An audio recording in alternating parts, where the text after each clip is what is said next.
Yeah, just a quick review of the book, The Ultimate Guide to Managing Spinal Stenosis, an innovative approach to effective management. Basically, the book's divided up into 9 chapters. I'll go over each briefly just to give you a good idea what's in the book. The first one is Understanding Spinal Stenosis. Covers things like the symptoms of spinal stenosis, the causes, types of spinal stenosis. Chapter 2 is Diagnosing Spinal Stenosis. Here they talk about tests and imaging studies used to diagnose spinal stenosis. That'd be things like x-rays, CT scans, that sort of thing. 3 is surgical options. Here they go into like decompression and fusion surgery. With spinal stenosis, you have nerves that are kind of being pressed on and crowded out by bony structures and other things.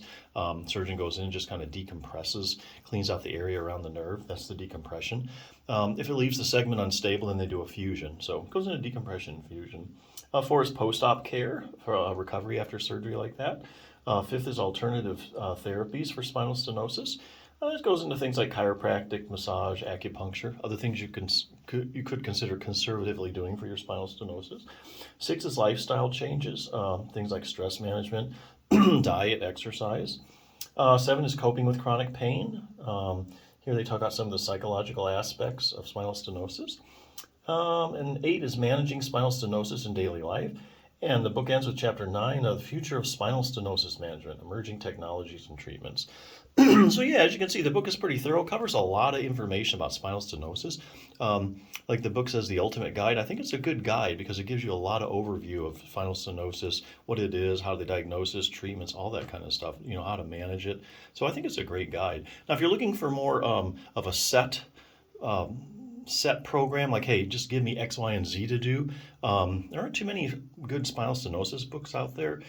This is another one I could recommend. Treat Your Own Spinal Stenosis by Jim Johnson, PT. This is more like just exercise to treat your spinal stenosis. Starts out real briefly, here's what's going on in your back. Talks about the whole process of spinal stenosis.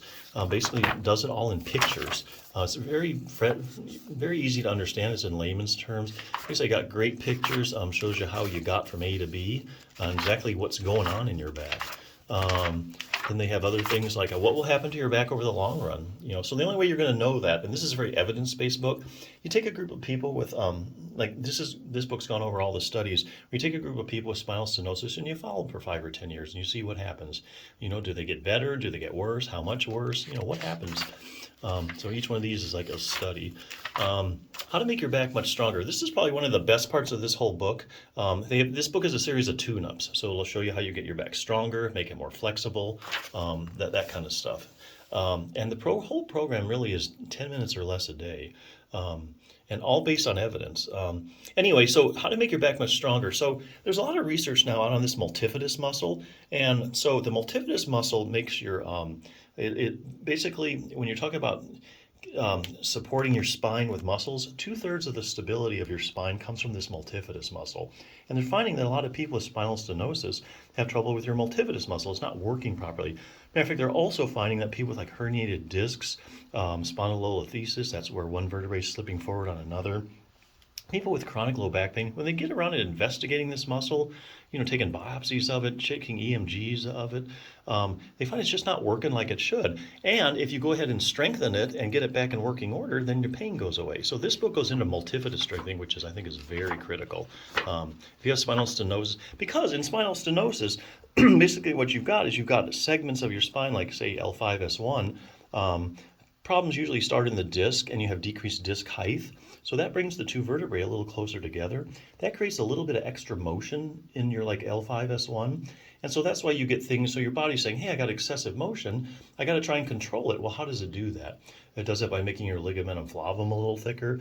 Facet joints on each side get a little bit bigger. The disc now is pulling on the edges of the vertebrae a little more. That creates spurs, bony spurs. That's how you get all that stuff because of instability. So the multifidus is going to stabilize those segments, decrease the inflammation in the nerves, and then you're going to be feeling better. But anyway, yeah, other stuff too, how to track your progress. Even goes over proprioception. A lot of people with spinal stenosis have decreased proprioception in their spine, and this book will show you, how to get that back. Proprioception is your position sense. Yeah, just everything in a concise program. So if you're looking for more of a set program, like, hey, just tell me what to do for my spinal stenosis specifically, this would be a choice, one option. If you're looking for, hey, I've been diagnosed with spinal stenosis, don't know much about it, this is a great resource too, because it just covers a lot of the aspects of it. So definitely check it out.